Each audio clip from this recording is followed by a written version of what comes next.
everyone, this is Teen Inside. Let's begin by reading today's scripture passage from the book of 1 Samuel, chapters 13 and 14. When we think of a king, we usually picture someone powerful, decisive, a real leader. But what happens when a king's very first king, the guy who is supposed to be their great hope, fails his first big test? That's what we're diving into today, the incredible story of King Saul and the shocking contrast between a father's failure and his son's unshakable faith. So after years of asking, Israel finally got a king. His name was Saul, and he started out great, humble, promising, exactly what the new nation needed. But as we're about to see, things started to go wrong, and fast. The story we're exploring today is a huge turning point, a moment of failure that really sets the stage for this dramatic comparison with his own son, Jonathan. Okay, so let's set the scene. We're at a place called Gilgal. The brand new Israelite army is facing its first major challenge, and honestly, it is terrifying. They're up against their biggest enemies, the Philistines, who aren't just bigger in number, they're way more advanced. You can just feel the pressure mounting on King Saul. It is immense. And here's a quick but pretty fascinating historical detail for you. The ancient records don't all agree on how long Saul was actually king. Some manuscripts say it was just 2 years, but, most scholars today think it was probably closer to 40. And a 40-year reign really just makes the story of his rise and tragic fall all the more powerful. And this is the force Saul was staring down: 30,000 chariots, not to mention countless horsemen and soldiers. The Israelite army takes one look at this and they just melt away in fear. They start hiding in caves, in bushes, literally anywhere they can find cover. The king is losing his army before the battle has even started. So Saul is in a full-blown crisis. He's supposed to wait for the prophet Samuel to show up and offer a sacrifice to God before they go into battle. But Samuel's late, and with every single minute that takes by, more of his terrified soldiers are just gone. They're deserting him. Saul has to make a choice, and he has to make it now. And this is where he makes his huge mistake. He's panicking, his troops are scattering, he's impatient, and so he takes matters into his own hands. He performs the burnt offering himself, a sacred job that was only for the prophet Samuel to do. He lets the pressure of the moment push him to break one of God's direct commands. And of course, the second he finishes, who shows up? Samuel. The rebuke from Samuel is just brutal. It's swift and it is severe. He tells Saul that his kingdom is now officially on borrowed time.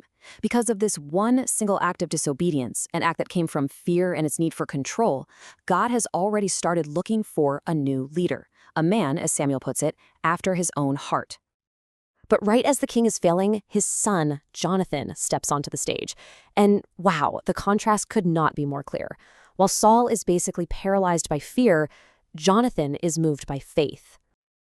Just stop and think about how completely hopeless this situation looked.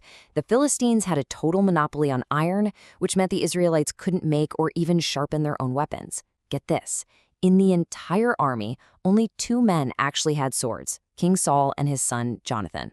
Everyone else, they were armed with farming tools. This wasn't a battle, it looked like a suicide mission. But Jonathan saw things in a totally different light. He says this incredible line to his armor-bearer as they're getting ready to do what looks impossible.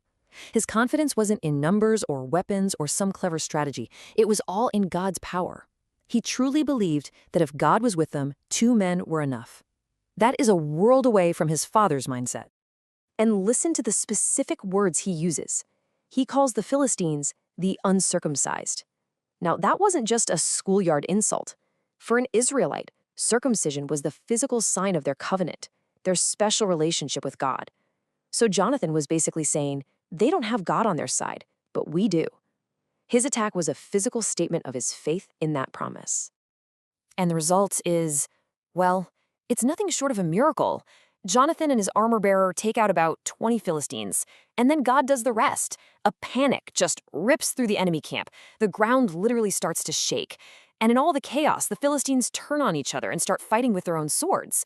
The Israelites who are hiding see this. They come pouring out of the caves and they join the chase. A total rout, all started by the faith of just one man. But then the story snaps right back to Saul. Just as victory is right there for the taking, the king's poor leadership rears its head again. He manages to turn a miraculous win into a messy, complicated situation and creates a whole new problem for his own people. So, what does he do this time? How do you manage to snatch defeat from the jaws of victory? Well, he makes a rash and, frankly, a very foolish oath. He puts his entire army under a curse. He forbids them to eat anything until the battle is totally over. Now, on the surface, it might sound pious, right? Like he's really focused on getting revenge. But in reality, it's an absolutely terrible military command. He's running his own soldiers into the ground, leaving them hungry and exhausted while they're still chasing the enemy. And this one bad move sets off a whole disastrous chain reaction. Jonathan, who never heard the oath, finds some honey and eats it, and he's totally refreshed. But the rest of the army is starving. By evening, they are so hungry that when they finally capture some Philistine livestock, they just devour the meat raw, with the blood still in it, which is a major violation of God's law. And when Saul tries to ask God for guidance, he gets nothing but silence. The king's foolishness has now led his whole army into sin and cut off their communication with God. So the source of this sin is revealed. Jonathan ate the honey. And Saul, in this rigid, face-saving move, gets ready to execute his own son to uphold his dumb oath. But the people, they've had enough. They actually stand up to the king. They rescue Jonathan, declaring that he is the one God brought the victory through that day. It's a shocking moment that shows you just how far the king has fallen in the eyes of his own people. So, when you put this all together, these two chapters give us this incredible side-by-side comparison.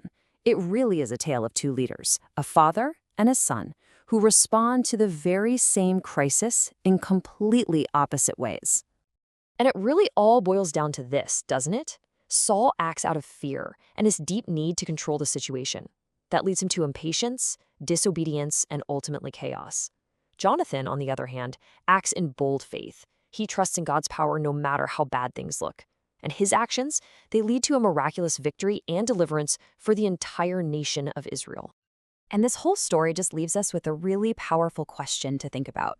We see a king fail his people, not because he was evil, but because of fear and bad judgment. And we see his son step up, not to grab power for himself, but to act in faith.